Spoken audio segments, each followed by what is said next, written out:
Hello, hello, and welcome to another episode of Inner Work for Greater Good. My name is Emily Eldridge. I am with Change Light, inner work that accelerates your power to make a difference, to feel good so you can do better and really make the biggest difference possible that you want to make, whether that's just shining your light into the world with joy, or whether that's through your activities, whether it's through social activism. I work with a lot of change makers. So welcome, welcome, welcome. I'm so glad you're here.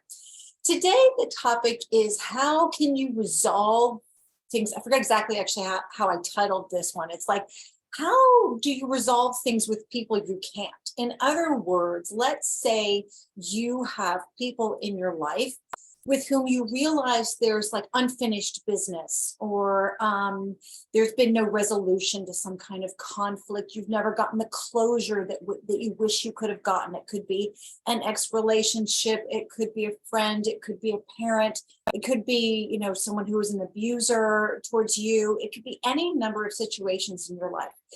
The reason why I think this is a really important topic, especially when it comes to inner work, is, well, there are a number of things actually that brought this up. For one thing, I've been working on the first episode of my new podcast, which is coming soon.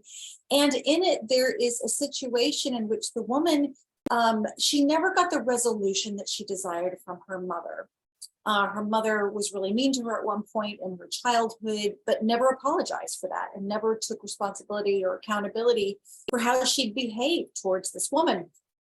And not only was, so therefore the result was that not only is there the wounding from what happened, which is the mother yelled really harshly at the little girl, but then there's also the wound of the lack of resolution. There's the wound of the lack of closure, of the lack of accountability by the other person that says, I'm really sorry, I treated you that way. That's a big, big part, I think, of our human makeup, is that we receive when we've been wronged, it can be very healing and helpful to have the person apologize to us for wronging us. But what if we don't get that? What if we don't get that kind of resolution that we need? And there can be any number of reasons why we don't get that. It could be because the person doesn't realize that they hurt us in some way, or that they don't think of it as unresolved. They don't think of it as unfinished business. To them, they moved on, but we're left with these lingering hurts or wounds or questions or whatever. Could be that they just don't know. Could be that they are not capable of it, to be honest with you. I'm not saying in some universities they could be capable, but basically where they are emotionally, mentally, spiritually, whatever, they don't know how to apologize. It is just too far of a bridge for them to cross, whether because of their own pride and ego, whether because of,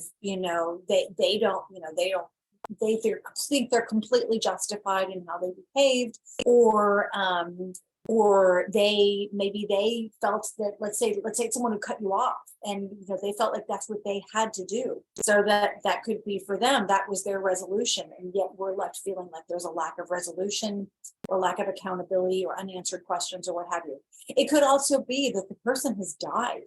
And so you can't actually, in terms of like living and breathing, sitting across from them, you can't, and you never will in that physical way, get that resolution, get those answers, get that sense of, okay, I feel like we've worked through this, or I feel like I've gotten what I need. I've gotten the closure. I've gotten the words of apology. I've gotten whatever it is I feel I need to get from this person, from this situation. There could be a lot of reasons why we can't get what we feel that we need from that person. And that can be deeply, deeply wounding and horrible.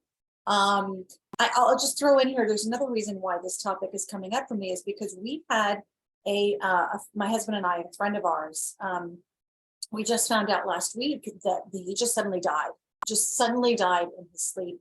He's a few years younger than us, so many wonderful memories with this guy, so many parties and fun times with him. He was such a joy to be around and such a sweetheart.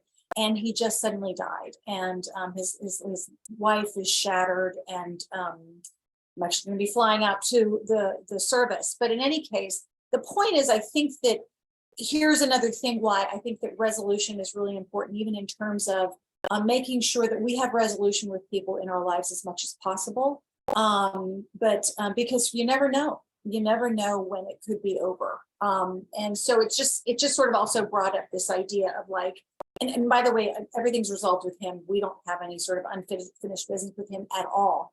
But it's something I think about a lot, like in terms of even with my husband, I say that I really do my best to try to, have some kind of resolution, relatively as quickly as possible, because you never know when something could happen to, in this case, to my partner. I could never know when something could suddenly happen to him. And then I can't get that, maybe we had a fight and then all of a sudden something happens, erase. I don't want that to happen. But my point is, I think it's really important as much as possible for us to have that, if only for our own well-being, let alone for the other person's. But really the question here is, what if you can't get that, whether because of death or any other reasons? Let's start with what you can control. I always like to start with what can I control? And of course, part of the pain and the wounding that comes from what the scenario that we're talking about here is that we can't control how that other person responds to us, whether or not they are capable of giving us, whether it's the absolution or the answers or the closure that we need. We can't necessarily control that. If it's someone that you feel like, I feel like I need some kind of something with this person, and you feel like the person's capable of having that conversation with you, then wonderful. Even so, you still can only control your part of it. You still can only control how you react or respond to things. You cannot control how that other person does or whether or not they are able to give you what you feel you are needing. So let's just presume that that person can't give you that. Let's just presume that for whatever reason, they're not able to. Again, going back to what can I control? What can we control? Well, first of all, we can control the level of wounding that we have inside of us from that situation. So what I tend to do, and I've had people in my life who've treated me a certain way, no matter how many times I've tried to have some kind of resolution with them or have that conversation with them and really have that heartfelt, like come at it from all different ways, and it just hasn't worked, then I was left with, what can I control? And okay, I only have control over my own wounds in this situation. And if I want to heal from whatever happened, I have to heal what I can heal and let the rest go, because that's the only thing I can control. So that's what I'll say for myself. That's what I tend to do. I look at what are the wounds inside of me that need to heal, and I focus on healing those. Now, in the situation with the podcast and the episode, what you'll hear, hopefully, if you listen to it, is that basically, in this case, the mother who died.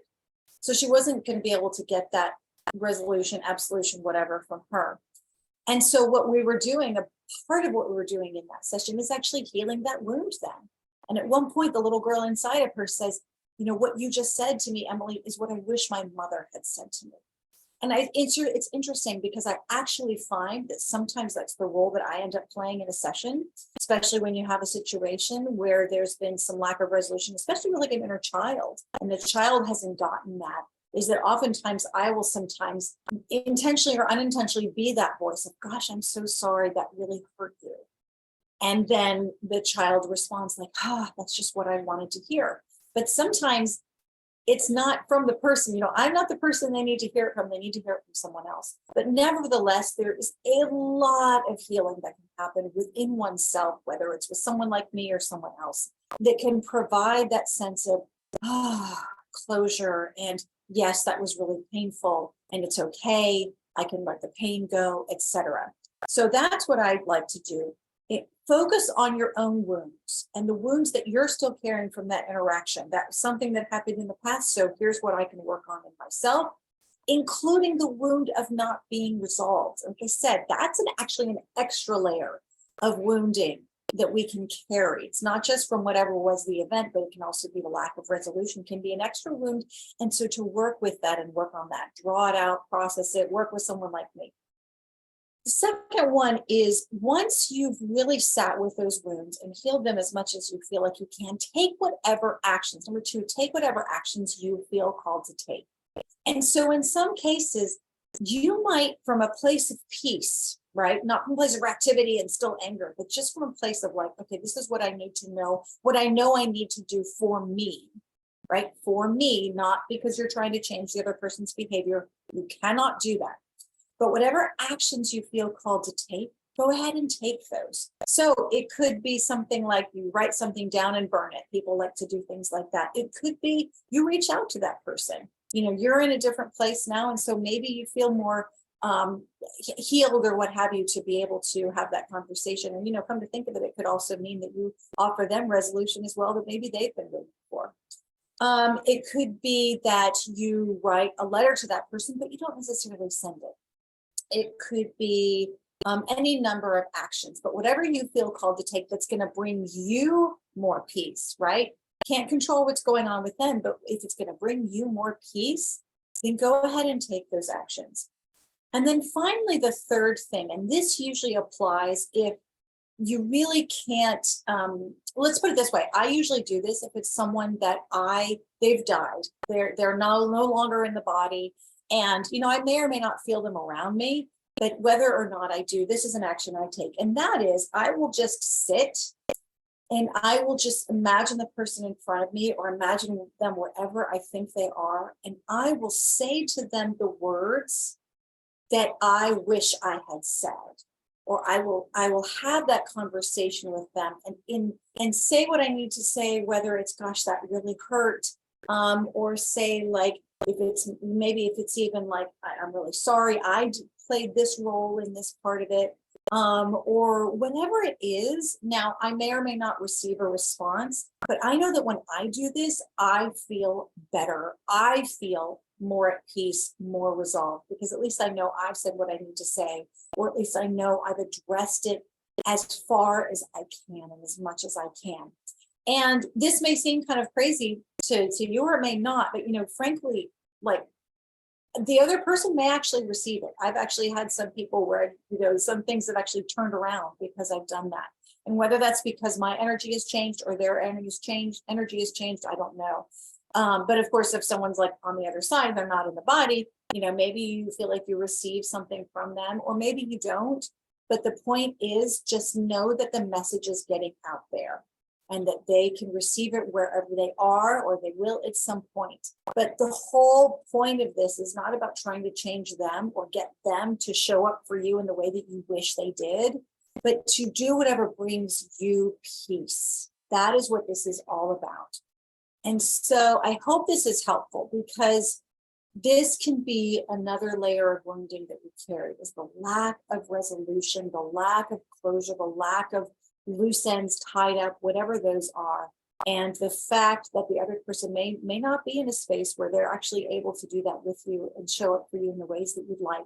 But there are ways that you can do it for yourself, for the ultimate purpose of bringing you peace. Because when you feel more at peace, then you are more empowered, and you are more able to function better in the world and in your relationships and your work, and light up the world with your light. And the world, of course, as I always say, needs your light. All right. I hope this has been helpful as always. I am Emily with ChangeLight.world, and I hope you have a wonderful week, and take care. I will talk to you again next week. Bye.